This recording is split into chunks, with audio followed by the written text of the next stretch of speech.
머리에서 발끝까지, 발끝에서 머리까지 아플 때 사암침 쓰면 낫습니다. 오늘은 퇴행성 관절염 여러분들과 함께 생각해 봅니다. 퇴행성 관절염의 초간단 요약. 퇴행성 관절염은 시간이 지남에 따라 관절의 조직이 파괴되는 퇴행성 관절 질환입니다. 이는 관절염의 가장 흔한 유형이며 노년층에서 더 흔합니다. 그러나 노년층 외에서도 발견되기 때문에 광의적으로 골관절염이라고 지칭하기도 합니다. 노인애들만 퇴행성 관절염의 그 병증이 나타나는 게 아니라 똑같은 병증 메커니즘이 청년들에게도 나타나기도 해요. 그래서 오늘날에는 퇴행성 관절염보다는 골관절염이라고 지칭합니다. 역시 초간단 요약으로 보는 무릎 관절, 퇴퇴골 쪽에 면한 연골을 가리켜 유리질 연골이라고 하고요. 경골 쪽에 면한 이 연골을 반월판 연골이라고 해요. 반월판, 반월처럼 생겼다. 실제 생김새는 말의 편자 모양으로 생겼어요. 외측, 내측은 족삼리혈 쪽의 반월판을 외측 반월판, 곡천혈 쪽에 면한 반월판을 내측 반월판이라고 합니다. 그런데요, 유리질 연골은 전혀 손상이 없고, 그리고 퇴화되는 것이 아닌 반월판 파열되는 경우가 있어요. 찢어지는 경우가 있어요. 이것은 퇴행성 관절염이라고 하지 않습니다. 역시 골관절염이라고도 하지 않습니다. 이것은 문자 그대로 반월판 파열인데요. 반월판은 쿠션 역할을 하는 거예요. 하중을 견디는 쿠션 역할. 그것은 스포츠 활동 중에도 파열될 수 있어요. 퇴행성 관절염은 유리질 연골과 섬유성 쿠션 담당 연골 조직이 파괴된 것을 말합니다. 정상적인 유리질 연골이 먼저 파열이 됐어요. 균열이 가기 시작해요. 그러면 그 파편이 관절낭에 반월판 쿠션 위에 쌓이게 돼요. 그리고 여기 그림 보시면 유리질 연골이 파열되면 관절에 면한 이 뼈가 그 유리질이 벗겨진 상태로 드러나게 돼요. 그런데 벗겨진 유리질은 관절낭에 반월판 쿠션 위에 쌓인다. 그러면 마모가 되면서 쿠션 역할을 하는 섬유성 연골인 반월판 연골이 찢어지고 파열되고 닳아서 없어져요. 그러면 통증이 점점 더 극심해지지요. 이러한 퇴행성 관절염 질환, 골관절염의 치료법은 무엇일까요? 고려대학교 병원의 건강정보에서 빌려왔습니다. 아직까지 퇴행성 관절염으로 손상된 연골을 손상 전의 상태로 완전히 회복시키는 치료법은 없다.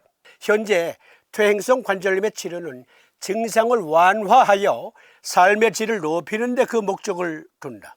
아직 증상이 그렇게 심각하지 않을 땐 비스테로이드계의 소염 진통제를 쓰고요. 그런데 그 망가진 게 정도가 너무 심해. 그러면 수술적 치료를 하는데 대표적인 치료 방법은 인공관절을 끼우는 거예요. 우리 역시 사암침법으로 70대 노인, 80대 된 노인의 관절을 20대 건강한 청년의 관절, 건강한 관절로 완전히 돌려주지는 못해요. 사암침법으로도 그건 안 되는 거야.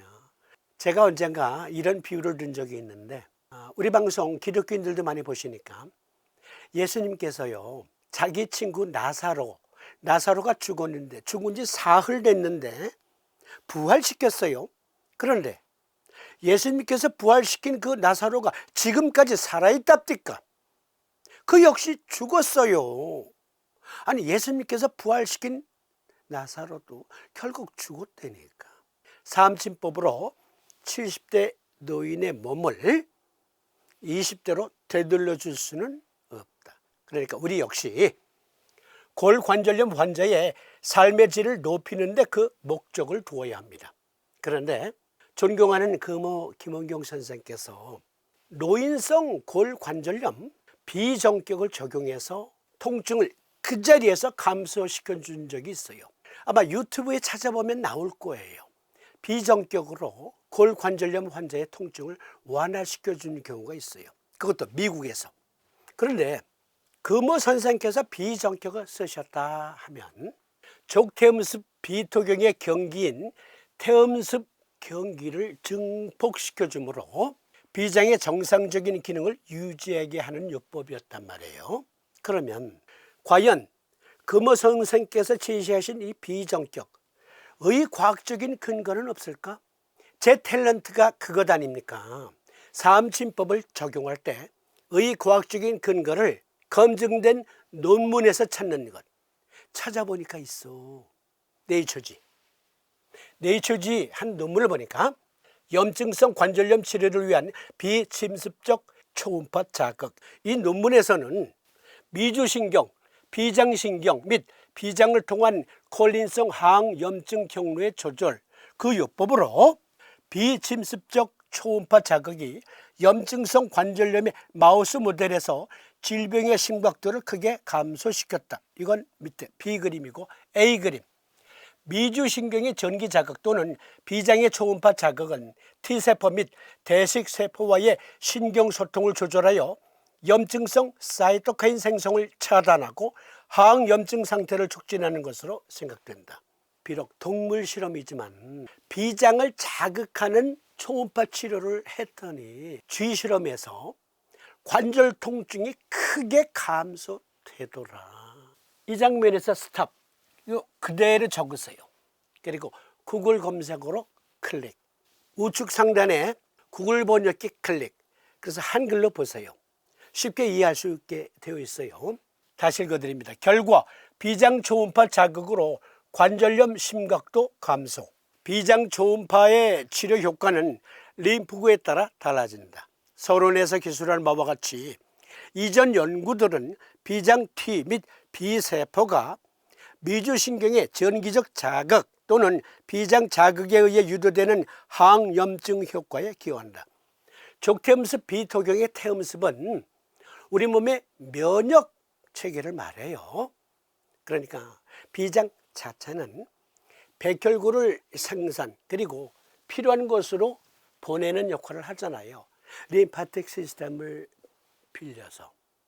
그러니까 어디에 염증이 생겼다, 골관절염이라는 염증이 무릎에 생겼어. 그러면 비장이 면역력을 발휘해서 그 상태를 완화시켜 줄 수 있다. 염증 상태를 완화시켜 준다. 통증도 감소된다. 동물 실험이지만 이들은 알고 보니까 삼도인의 제자들이었던 거예요. 금호 선생의 제자들이었던 거예요. 중환혈, 이건 뭐냐면 여기 셀리아 갱글리온이라는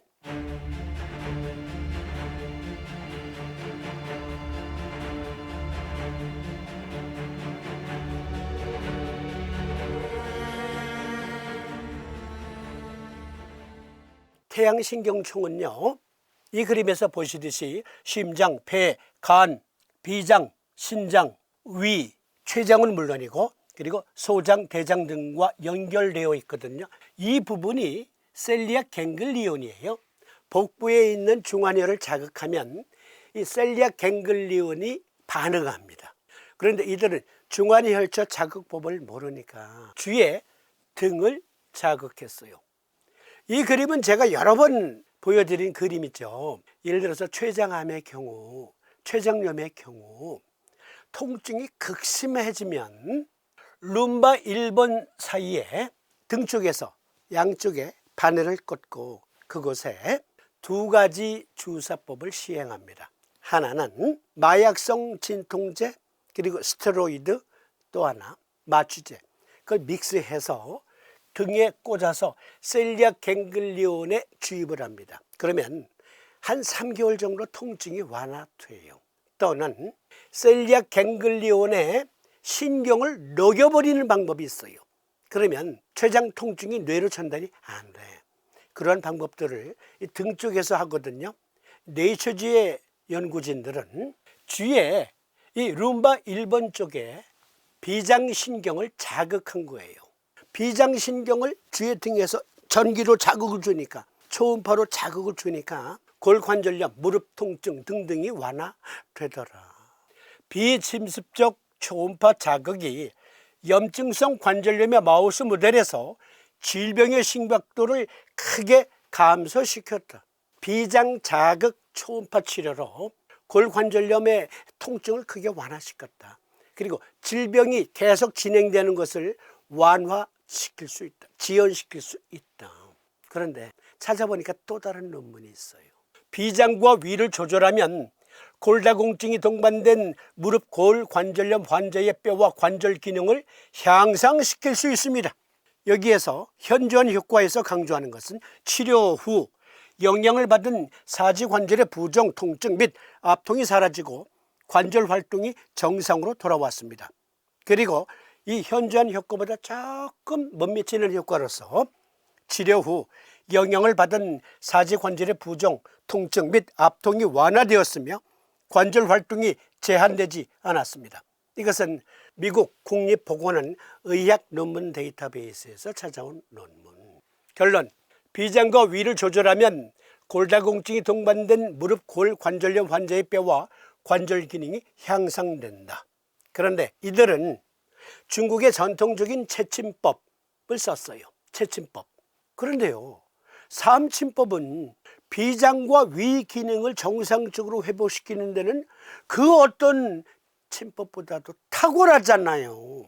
비정격을 쓴다, 위정격을 쓴다 하게 되면 미주신경을 강화시키는 요법이고, 또 비정격을 쓴다 하게 되면 일단 면역 향상력의 과학적으로 이렇게 입증됩니다.